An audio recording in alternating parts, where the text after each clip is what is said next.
Hey everyone, welcome back to another episode of the Brawn Body Podcast. Today's episode, we're calling this a blast from the past. We're looking at old school iron, how fitness kind of got its roots and how it's evolved over time and where we are currently. And to kind of help me with that, because obviously whenever you're talking about history, you've got a lot of ground to cover. Our good friend Erik Caplan is back with us today. You might remember him from episode 11 when we were talking about core training. Erik is on Instagram at Erik Scott Caplan. You can also find him on LinkedIn. He's a NSCA, CSCS, so he really knows his stuff in the strength and conditioning world. He's also a student physical therapist. We can talk about all of his qualifications for days and days here, but without going into too much, wasting too much of your time, Erik, welcome back to the show. Thanks, Dan. I appreciate that introduction. I'm flattered. I mean, you can never run out of good things to say about a guy who still runs in a fanny pack, right? That's absolutely right. That goes on the resume for sure. Okay, so as we said, we're talking about old school iron today. When we say, old school fitness, old school iron, that looks old school. What do you think of? What comes to mind when we say that? Well, it's funny when you brought this topic to my attention. I think you immediately think Arnold. I think that's the guy that everybody looks at as like the pinnacle of old school fitness. Like he was like the gold standard back in the 70s.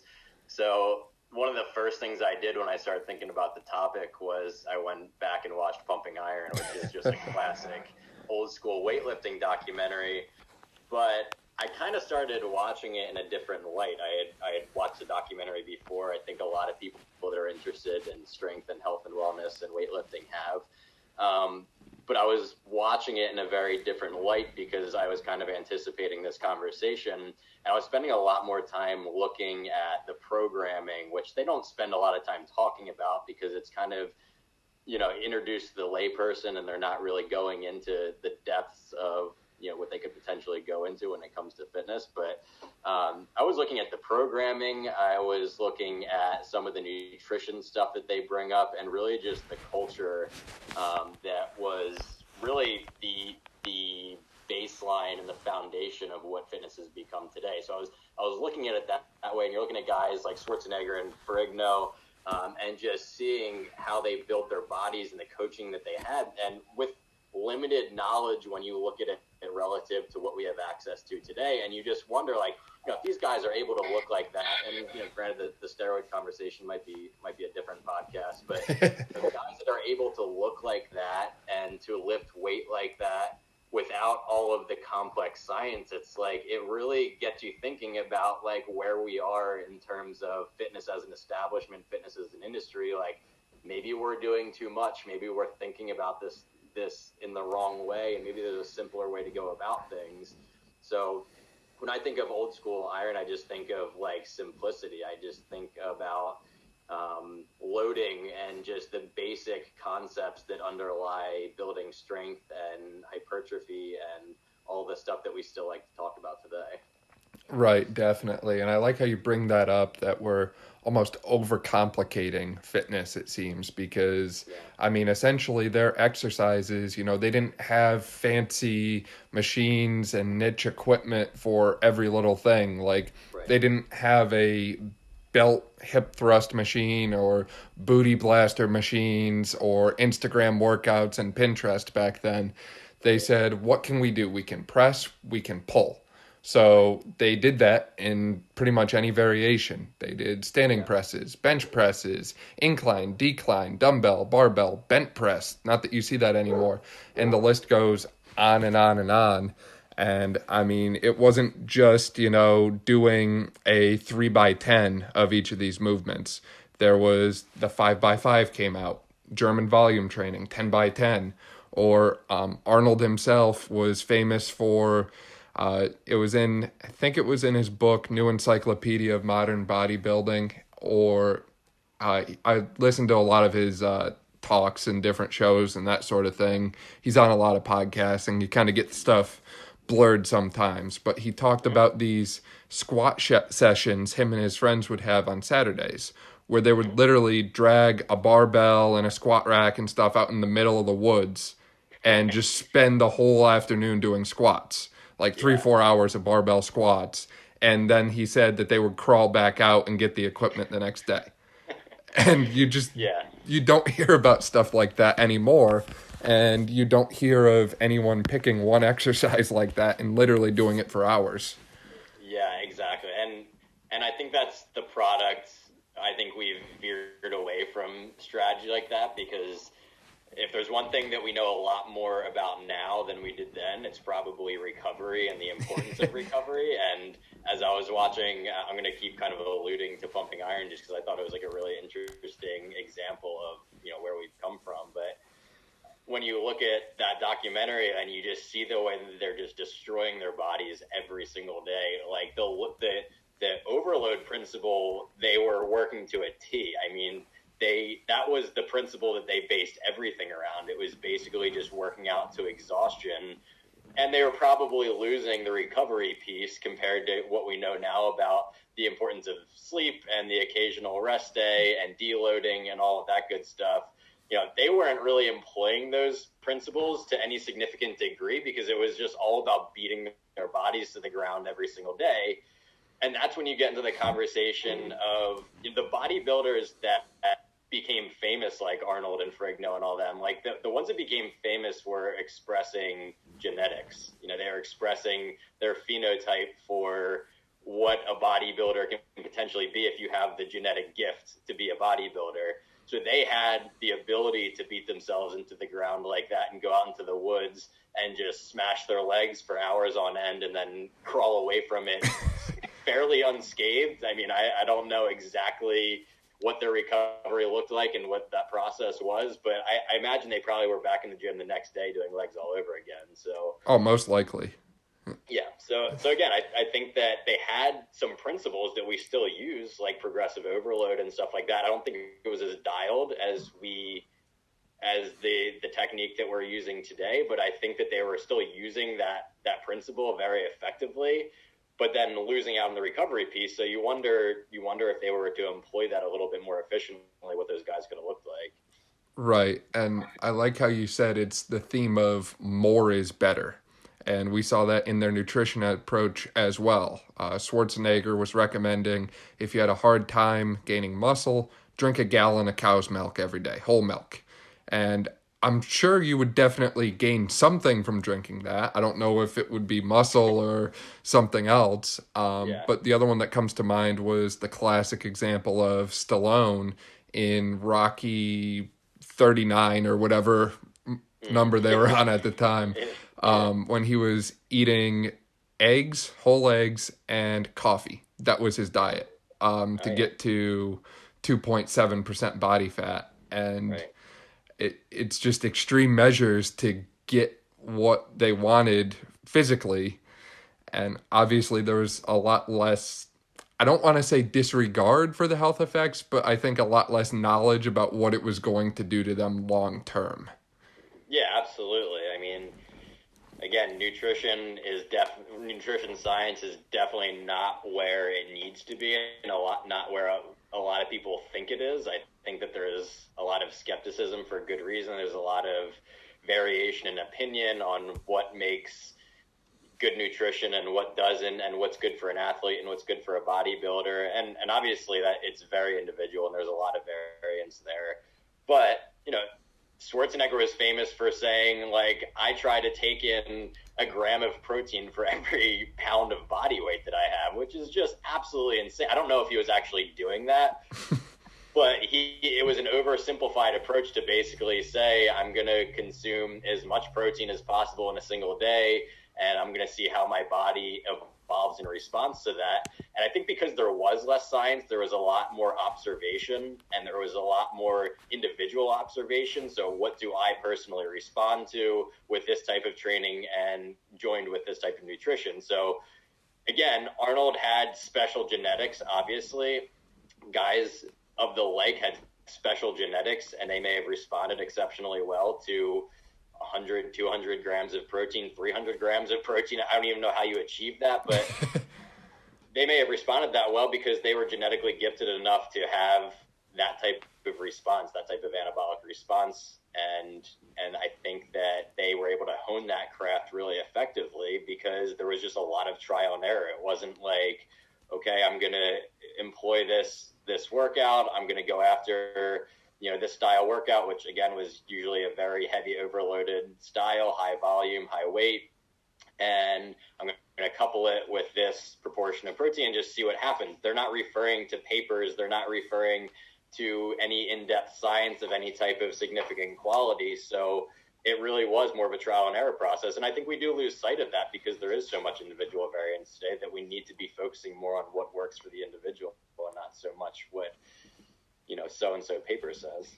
Agreed. It's all about tailoring your fitness to what works best for you. And luckily, if you need help with that, both Erik and myself are personal trainers, so feel free to reach out to us for help with that.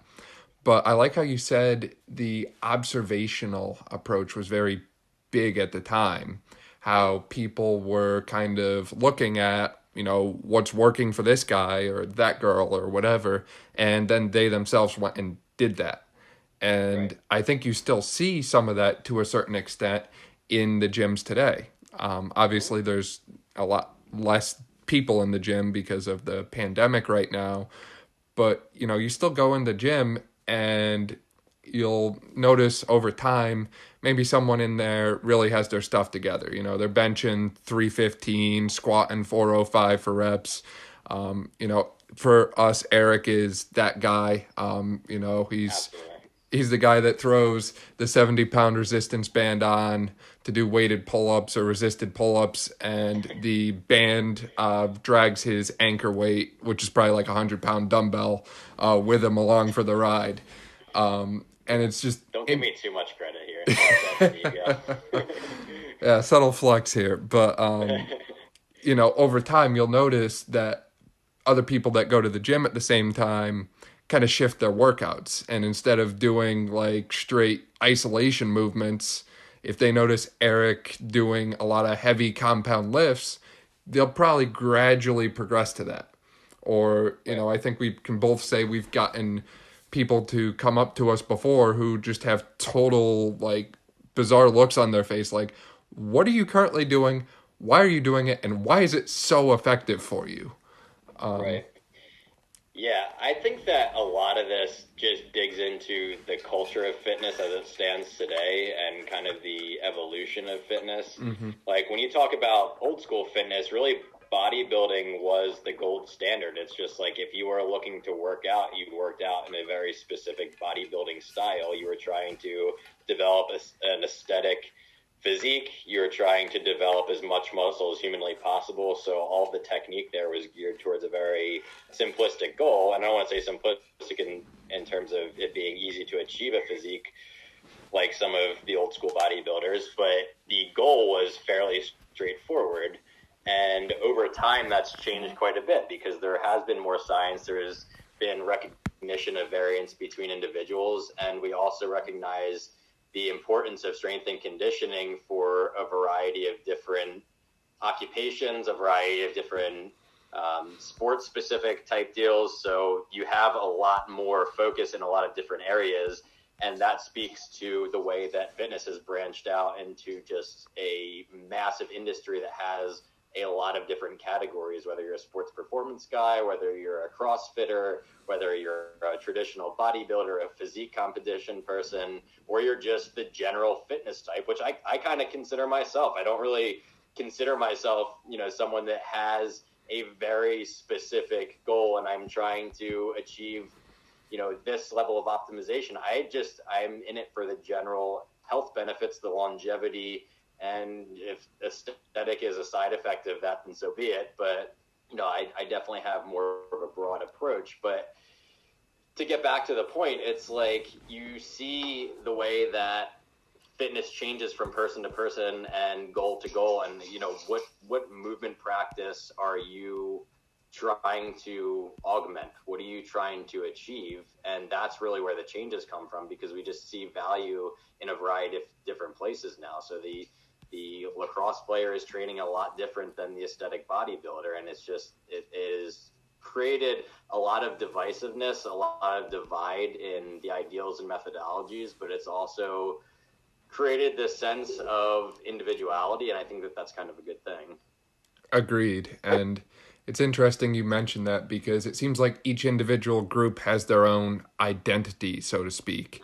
I think, most commonly we think of CrossFitters, like they identify as, I'm a CrossFitter.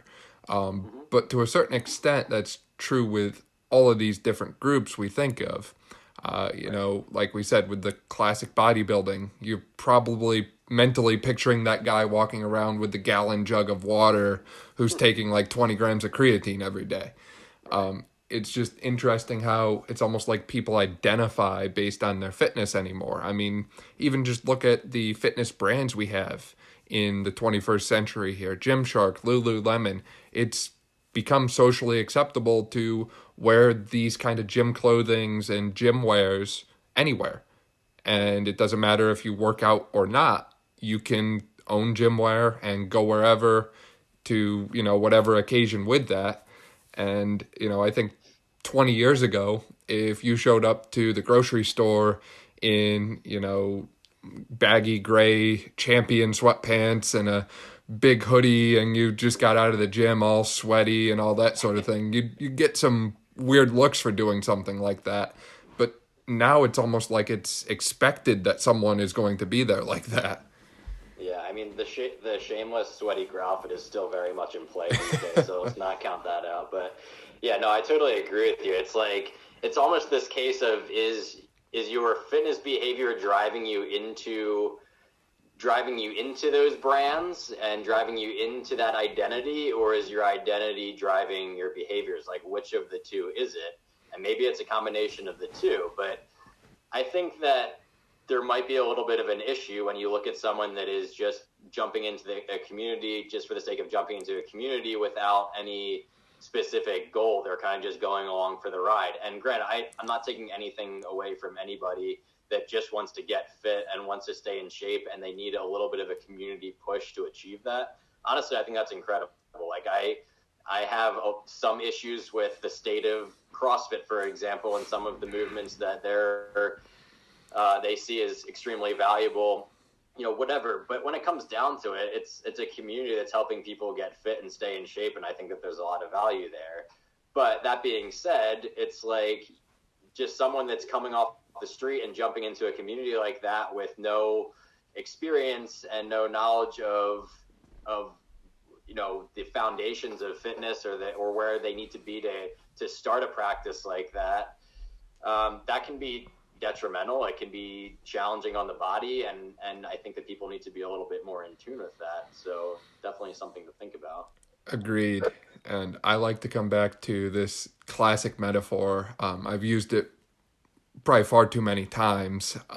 You can be an individual driving your own car, and you're in control over where you're going, but maybe you're not going to get there as fast, or maybe you don't know the best way to get to where you're going. Eventually you'll get there, and you have the benefit of being in control the whole time. Well, some of these other fitness groups and classes, and I'm not going to use the word cults to describe them, but some people do. They're kind of like riding a bus. Yeah. You're going to get to where you need to go. You're not in control over how you get there, and you're going the same place as everyone else, but you're going to get there. So I think it's almost a little bit of a trade-off on which one you prefer. Do you prefer to drive yourself? Do you prefer to get on the bus? Or do you prefer to try and find a way to split it amongst the two? And I think, when we look classically, it was very much individuals on their own journey. And they talked a lot about how fitness influenced their whole life, not just, them working out. Like, a lot of Arnold's big life lessons came from the gym and lifting, and it really influenced how he lived. So I think there's a little bit of a difference in that journey piece to it too. Yeah, definitely. And again, I think that changes depending on what sector of fitness you identify with, or maybe the sector that you just find yourself in. So when you look back to the foundations of the fitness industry and you look back to old school bodybuilding as being kind of the gold standard of what it meant to be fit, it's like, okay, like what's motivating these people? Do they want to get healthy? Do they want to increase their longevity, or are they doing it because they aspire to be in a bodybuilding show or they want to look like a certain person? So maybe there was a certain level of vanity that stimulated this industry, and for better or for worse. I mean, it obviously led to some great things where exercise physiology and exercise science and kinesiology, there's been massive changes in the industry from a scientific standpoint. So you certainly can't discredit the fact that just because it came from a place that maybe you don't agree with now, like it still has come to fruition in a way that it's benefiting people, and that's really the goal. It's to change people's health, change people's mindset, and get people into a better place physically. So yeah, I think that we've come a long way, but there's still a whole lot of work to do. I would say in terms of exercise physiology and just general exercise science, if you were to apply it to the lifespan, like we're probably in our infancy still, like still a couple years old compared to other disciplines and other sciences. So we're going to see even more evolution in the coming years. I mean, it's going to go a long way from where it is now, and whether the science is driving that or the communities and cults, whatever you want to call them, whatever might be driving that, it's driving. It's going to keep progressing and it's going to keep evolving, and I'm pretty excited to see where it goes. Agreed. And I like how you say, it's exciting to see where this is going to go, because this is kind of like a big frontier. We talk about how America has no major frontiers left. We've already explored all of the country, and yet we keep finding new things to explore, and we don't know what the future holds. One thing, thinking about, looking ahead here, where I think fitness is going to have a lot of power, is we're almost starting to see instant gratification in fitness combined with the delayed gratification that we've always had. Obviously, in fitness, you're not going to see results in 2 days, so you have to have the patience for delayed gratification.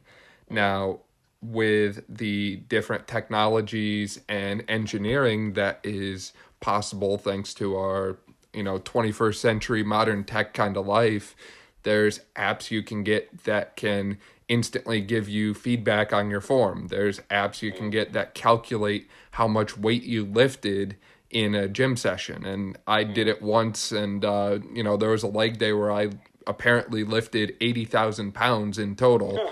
Now, obviously we had a little bit of leg press that day because, we wanted to bump those numbers up a little bit if we were tracking it. Totally fair. But it's just, and with the machine reference too there, there's literally new exercise machines coming out almost every month, it seems. And the innovation is endless. So, you're never going to get tired of, another barbell workout, another dumbbell workout, because there's always something new coming out, some new creative exercise, piece of equipment, whatever. Yeah, I mean, I think that we're in an age of information and also at the same time an age of misinformation. And I think from that becomes also an age of novelty, which, I mean, fitness novelty has been around forever. I mean, when you look at the old school fitness machines with Terry Bradshaw like in a weird elastic cage and he's moving his body in all kinds of weird positions, like at the time that was like gold standard material. That was like a fantastic new innovation that people were trying to latch onto, but it was obviously, when we look back on it, a massive marketing ploy. And you wonder how many things that are out there today are also massive marketing ploys, and we're kind of just blind to it because that's how these things typically work. But I think when you think about where we are as a fitness industry and where we've come from, you can really apply it to, if you've heard of the Dunning-Kruger effect. The Dunning-Kruger effect is basically what you know versus what you think you know versus what you actually know. Mm-hmm. And when you plot that on a graph, it's you get this parabolic curve where it's like when you first start learning about something, at the very beginning, you know that you know nothing, but that's why you're entering the practice. That's why you're starting this whole fitness thing. You know that you don't know anything and you want to know more. And then within like a couple months, all of a sudden you think that you know everything. And that's where you start getting to the peak of the curve. Like, I think I know everything, but any expert in the field or supposed expert knows that person probably knows nothing. And they're looking at that person from the other side of the graph, the far right of the graph. So I think that is rampant in the fitness industry because there are just so many cultures. There is so much information at people's fingertips, and people have so much accessibility to opinion. And whether those opinions are accurate or not, jury's out on all of that. But yeah, we're just in an age where there's such a massive information, and you can go so many different directions with that, and you can interpret that in so many different ways. And when it comes down to it, even the hard science still has disputers. There are people that don't agree with current training principles that are seen as gold standards just because the science backs it up. I mean, there's a lot of information out there, and that drives variance, like we've been talking about this whole time. Agreed. And obviously, to make all of these things happen in the first place, you need to have a lot of motivation and drive because, someone like me, I get up at 4 a.m. every day. And I say that to some people and they just look at me like I'm crazy. Like, like most people struggle to roll out of bed at 7 a.m. sometimes.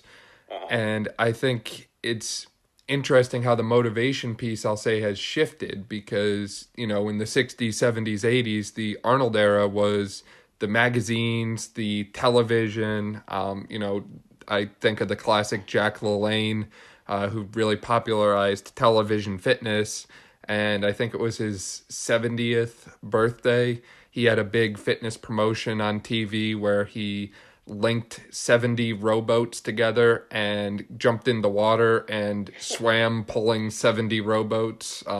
Just all these kind of crazy things that were used to hype up fitness. And, we think about it now and we just laugh.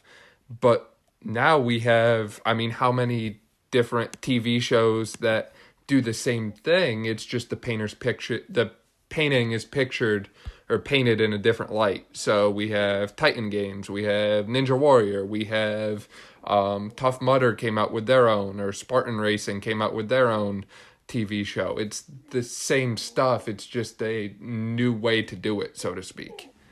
Right. Yeah, and when it comes down to it, like, what are the drawbacks to any sector of the industry? Is there a problem with the Titan Games, or is there a problem with these kind of glorified fitness instructors that are on TV all the time? I don't know. I mean, maybe they're in it for the wrong reasons. Maybe they have a vested interest in something outside of people's general well-being. But when it comes down to it, it's just good to see people motivated. It's good to see people interested. And, we're still in the process of working the kinks out of each area of fitness and trying to get people to be in it for the right reasons. But it's a very subjective experience. You know what I mean? It's not, we can't knock people for just wanting to get up and do something. So whatever community they want to get involved in, whatever workout equipment they want to use to get themselves up and moving, to some degree, I think that's usually okay. It's a movement practice. You're employing something that is going to benefit your health. And at the point that it stops benefiting your health, that's when it becomes a real problem. Once you're getting injured, once you're overtraining, once you realize that you're getting zero results and you're not achieving the things that you set out to achieve, then you got to start reworking things a little bit and figuring out why you're not where you want to be. So until that becomes a problem, I would say there aren't that many movement practices out there that are really detrimental to somebody. I think it just depends on what your unique goals are. Right. At the end of the day, exercise is good.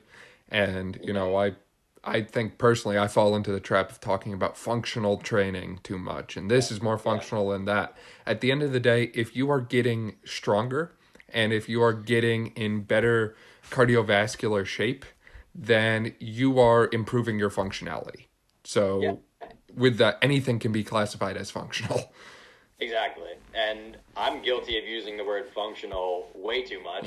It's just kind of one of those words that you bring up because it sounds nice and it sounds like it's more valuable if you call something functional. But like, what is functional? Functional to who? Is a, some vertical pressing pattern functional to a wrestler? It's like you have to think about who you're talking about and who is the person that is reaping these functional benefits supposedly. So the word functional is super overused. That's not to say that there aren't movement patterns that you see across populations and you see across the lifespan that are extremely beneficial to people. So whenever I bring with my personal training clients, whenever I use the word functional, I try to make sure that to that person it actually is functional. And generally speaking, the classic movement patterns, the squat, the hinge, the hip hinge, the lunge, the vertical press, the horizontal press, the horizontal pull, these are the classic functional movement patterns. And I think that we can safely call them functional just because they are the big movements that end up branching out into all the smaller movements that end up being maybe overemphasized depending on what community you're talking about, but they're foundational, they're functional. And I think that you can say that safely. But once you're getting to the point where you're doing like single leg, single arm balance on a trapeze with like a kettlebell in your left hand and you're doing the tango at the same time, like all of a sudden I'm just questioning like what you're considering functional and why is that functional to you. So yeah, it's an overused term. But just to get back to where we started this conversation, like with all the movement patterns I just mentioned, like what were the classic old school iron bodybuilders doing? They're doing all of the movements that we now consider to be the foundational functional movement patterns. So they're obviously doing something right. They had the right idea. They were incorporating heavy loaded compound movements that were basically the starting point for all other movements. So there was something to that. And I think that that's probably why they saw really good results. Agreed. And I think Brett Contreras just posted something about this the other day.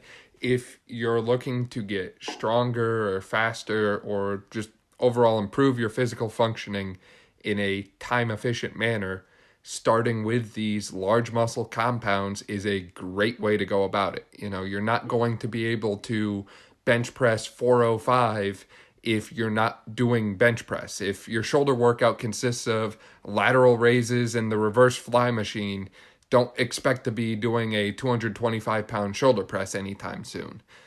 But if you're someone who chases these heavy compound lifts like the bench press, the squat, the deadlift, and all these other variations and movements we've talked about, you're probably going to be decently strong at these various isolation exercises. If you go in and you start squatting real heavy 2 or 3 times a week and you build your squat up to 405, the odds that you are going to be able to rack the leg extension machine are a lot higher than the odds of you squatting 405 if you just do leg extensions.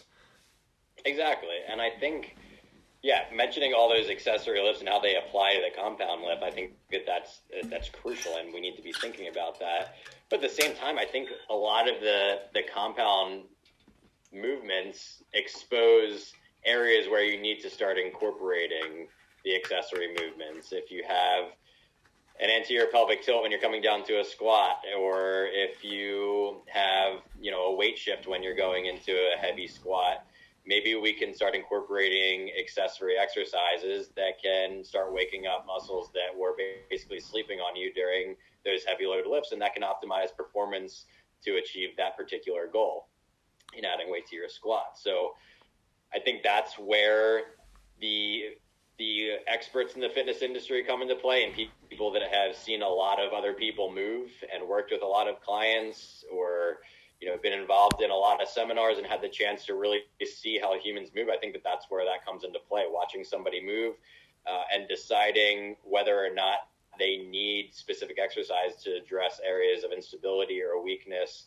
And before you start piling all those accessories on, make sure that they're necessary. Make sure that they actually are helping that person achieve the goal that they're setting out to achieve, or load the lift that they're hoping to continue to progressively load. So that's where we come into play to kind of facilitate those type of progressions. Agreed. And I like how you said that. It's a progression. You're not just going to start off, day one of training doing weighted pull-ups. You're going to have to start with the lat pull down, and then eventually assisted pull-ups, and then pull-ups without weight, and then, progress from there. And having someone who knows how to push you through that chain can really make a difference in your training results and longevity. And, with that, since I think combined the two of us probably have, I would say, at least 20 years in total worth of training experience between ourselves and clients and all that sort of thing, maybe even more. Let's look at some of our own workouts. So I know this is the thing we're really looking forward to here, the evolution of our own workouts. So throw it back to those high school football days. What were we looking at? I got kind of caught up in the rest of the stuff that we were talking about, and I forgot where this conversation originally came from. And just as a small backstory, I was back home with my family for the holidays, and that meant that I was kind of restricted to the iron dungeon in my basement of my parents' house that I created when I was like 16, or kind of created over time, I guess you could say. And I was basically restricted to a bench. I had a pull-up bar, I had a dip rack, and I had some plates. And I was sitting there looking at it. Like originally, like when I first walked out, I was kind of discouraged. I was like, man, I'm not going to get a good workout in.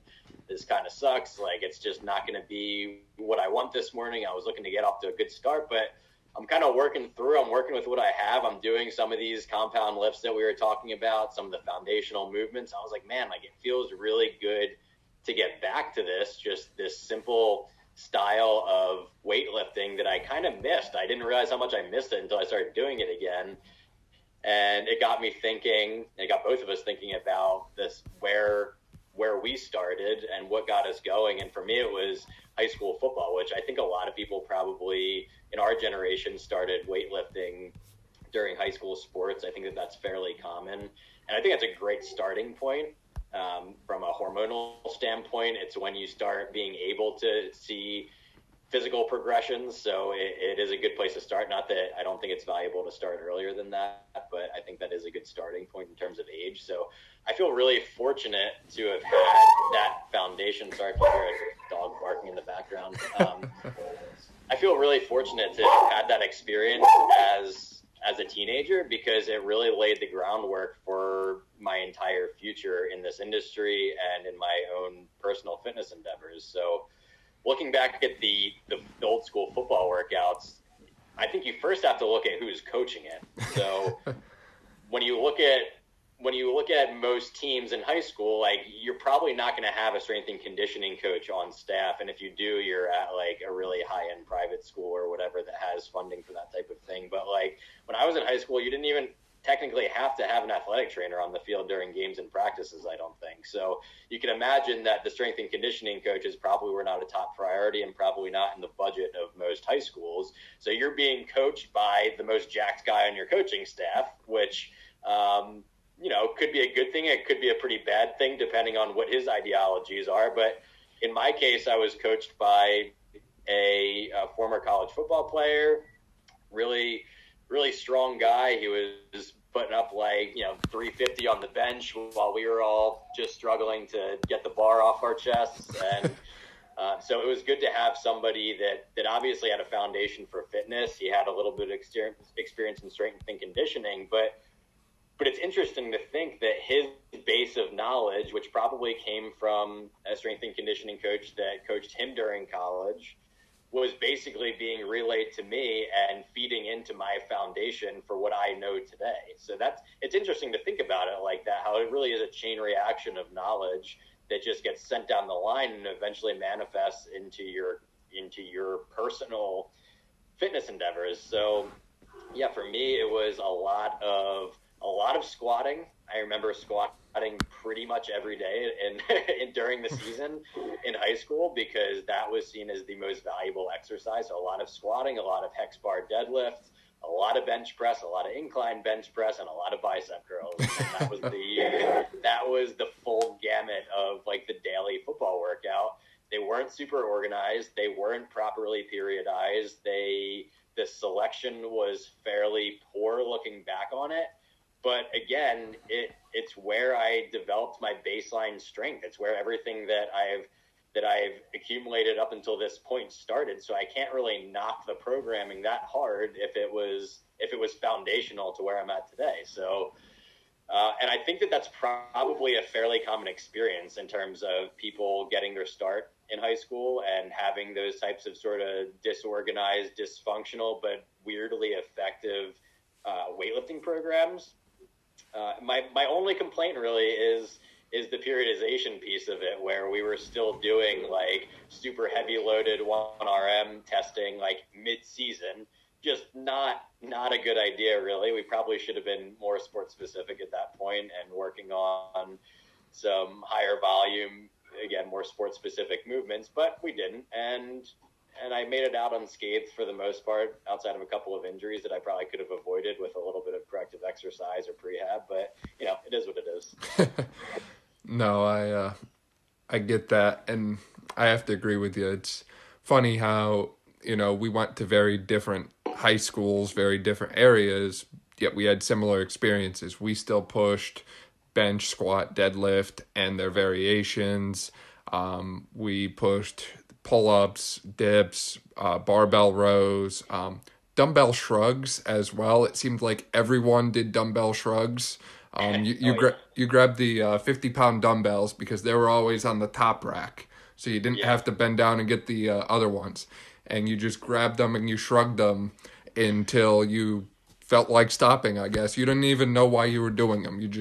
That's why you were shrugging your shoulders. Yeah, the amount of visible neck was directly correlated with your the amount of playing time that you got, apparently. And we did these absolutely stupid burnouts. I've never touched burnouts like that since then. But obviously there's something exciting when you're a young, inexperienced weightlifter about chasing the pump.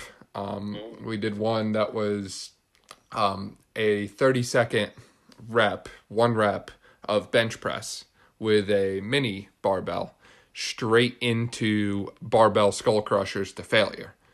Well, as you know, the skull crusher is kind of a compromising position when you're doing it with the bar coming to your forehead. And, you know, you had kids busting out 50, 60, 70 of these, and their arms are shaking each rep, and it made for some interesting situations. But, again, it's interesting how, you know, the foundations are relatively the same, despite being in very different areas. Now, the one thing I will say is we had no concept of proper form whatsoever. None. Okay. I wasn't sure about that, but yeah, the whole concept of form and grip width and even just keeping your back straight was kind of thrown out the window in high school. Oh yeah, I clearly remember like a significant low back strain that I sustained during what at the time I figured to be a pretty heavy loaded hex bar deadlift. And it happened, and I was like, okay, I'm never deadlifting again. This is the worst exercise of all time. Little did I know there was just a right and wrong way to perform that movement. But, like, the coaches knew I had the injury. The strength coach, or, you know, he was just an assistant coach, knew I had the injury, but there was no conception of why that injury happened in the first place. And it was because I was not told how to perform the exercise. I clearly remember walking into our high school weight room for the first time, and it was with my older brother who was on the varsity team at that point, and I was like in 8th grade or whatever, and he was pound for pound really strong at the time. Like he was probably pound for pound the strongest guy on the team. And I remember him teaching me how to deadlift, quote unquote, teaching me how to deadlift. And I was like, I got in the hex bar. I was like, all right, so what do I do? There was like, I don't know, 100 pounds on there. So of course, I didn't start with the bar or the movement pattern. I went straight to loading 100 pounds on the bar at 14 years old. So I said, he said, "Oh, it's deadlift. You just pick it up. Like you just reach over and you pick it up. That's the whole movement." He said, "Just don't round your back too much," which I guess at the time was a pretty good cue. But yeah, there was very little emphasis on doing things correctly. It was all about what the goal was, but there was very little semblance of progress mixed in there, or progression mixed in there, and how we get to loading movements, and maybe being able to do the movement before you apply any weight to the movement, or ensuring that you have adequate range of motion to perform a resisted exercise in that pattern. So yeah, looking back, like there was mayhem in that weight room, but again, there was a lot of value there as well, because it was where a lot of what I have now came from. So agreed. And with that, just to kind of give a picture, because not everyone knows what your workouts look like. How is your fitness kind of adapted to today? Yeah, well, I think it goes back to what we were talking about maybe 10, 15 minutes ago, where I think I look at the foundational movements first. So I'm generally working in movement patterns, so fairly basic in that sense. I push, I pull, and that's where everything else comes from. So and then I'm looking at those foundational movement patterns, and I'm working in planes of movement. So I have a vertical pushing day, and then I have a horizontal pushing day, and then I'm kind of seeing where I'm at with the heavy loaded movements. So I'm seeing where I am for heavy loaded vertical shoulder press, for example, and then I'm examining sort of where my deficits are in that foundational movement pattern, and I'm applying accessories accordingly. So if I'm having some instability at the shoulder associated with my heavy loaded vertical press, when I'm trying to get a little bit more weight on the bar, I'm noticing that instability. I'm noticing some core stability, some pinching in the low back. Now I have some evidence to support where I'm going from there. So I have some corrective exercise that I can apply. I have a nice foundation of accessory exercise I can apply, and then I have some core stability stuff that I can work in to give myself a more comprehensive approach to that base movement. So that's kind of how I work. I look at the base movements. I look vertical, horizontal pull. I look at vertical, horizontal press, horizontal pull, and then squat, hinge movements, and lunge movements. And I'm looking at the areas of instability, areas where I need to improve, and then I'm just dialing the accessories based off of those things. So it's interesting when I think about like what my ultimate goal is. Like, I don't know if I have like an ultimate goal. I just want to get better at moving, and I want to be able to apply resistance and progressively increasing that resistance as I get better at the foundational movements. And that's just where my whole movement practice comes from. It's just it's movements that are conducive to building strength and building longevity and making me feel good and feeling accomplished and practicing discipline. And for me, that's really what it's all about. Right. I'll have to agree with you on that. And I think our training styles tend to be pretty similar.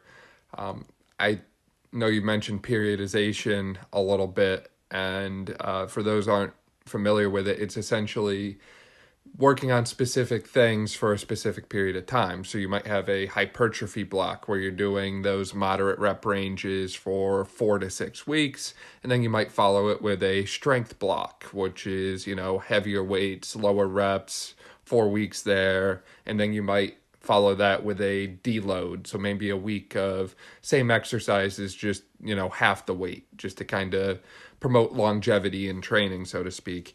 And I kind of use that training style, but I don't swap the exercises much. I swap how I do them.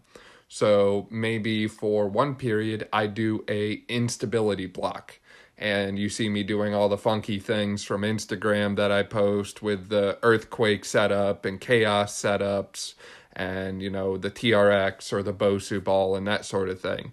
Maybe then I follow it with a strength setup. So I just built more stability in my joints. Now I'm going to add strength to it, and I'm going to do more time in those heavy compound lifts. So I'll back off of things like dumbbell goblet squats a little bit and do more hip thrust, do more RDL, more time under tension, weighted stretching, that sort of thing. So, there's no one right or wrong way to go about exercise here. You can take these basic movement patterns and apply them 1,000 different ways and suit them however you feel is best for you. Exactly. And I think that there's this idea that modern periodization can only be applied to sport. And, the NSCA, for example, really encourages sport-specific training. That's what a lot of their emphasis is on, is periodizing towards a sport, where essentially the periodization is arranged in a way that you start with very broad specificity in the off season. Like as soon as the season's finished, you have a break period where you're not doing anything for a couple of weeks. You're letting the body recover. You're just doing some very low level activity, letting the body kind of get back to homeostasis. And then you start with really broad ranging specificity. So you're building a foundation for strength, starting with hypertrophy, then you start moving into strength, then you start moving into power, and ultimately by this season, you've evolved from power into sport-specific movements. You're doing balance, coordination, not a ton of resistance, but fairly high volume, and then recovery periods that are conducive to success in that particular sport. So obviously that's going to change from sport to sport depending on how many games per week you have or whatever it may be. So I think there's this idea that periodization can only apply to a sport. And I just think that that's completely incorrect. All periodization is saying is you need to start with a foundation and then get more specific as you go. So it's foundationally, you start with the movement pattern, make sure you can move appropriately, make sure that you can move comfortably, making sure you have adequate mobility. And then you start just working on making the muscles stronger, increasing motor unit activation, making sure the muscles are able to fire properly, and then you can start loading, and then you're getting into lower rep ranges and really pushing strength. And then from that strength, because strength is a component of power, now I'm ready to start incorporating power. I can start getting into hang cleans, power cleans, snatches, stuff like that, which I don't do nearly enough of, but I really should. You can start getting into power, because power is just, I'm going to use the word functional, tisk. I know I'm going to use the word functional very loosely, but you get into power, which is maybe a little bit more functional. The body should be able to produce force, and it should be able to do it fast. We don't really tend to do things throughout our day that it's moving a huge amount of weight very slowly through space. It doesn't really happen that often, but it can be good for a bunch of other reasons. But small tangent. So yeah, there's just a general fitness component to periodization that you can apply, and you don't have to ultimately get to a season to apply that. You can just be doing it because it is a really natural progression to move the body and to improve general fitness, general strength through this kind of systemized approach. I'm not saying it's perfect. There's actually some evidence that in the sporting world that suggests that periodization might not be substantiated. There's claims that it's the correct way to get an athlete ready for a season. So there's a little bit of diversity in thought there, but when it comes down to it, if you want to get stronger and if you want to take a systemized approach, periodization is a good way to go. Exactly. Start from a foundation, and I just think of the classic building a house. You have to have a foundation and have that in order before you start worrying about the interior decor and the color of the walls and all that sort of thing. Yeah, go ahead and try to paint the shutters before you've actually built the house, Yeah. It's kind of hard to do that without them being there. Exactly. And like I said at the start of the show, if you want to reach out to either of us, you can find us at Brawn Body on Instagram, or email us at brawnbodytraining@gmail.com. Erik at Erik Caplan on Instagram. He's also on LinkedIn, and if you need any more specific contact information for him, feel free to let me know, and I will be happy to link the two of you. So with that, Erik, thank you for coming back on the show. It says a lot when someone comes back for a second time here. I don't know if it says something good or bad, but we'll leave that up for individual analysis. It was my pleasure, Dan. Thank you. So, thanks again for listening to this episode of the Brawn Body Podcast.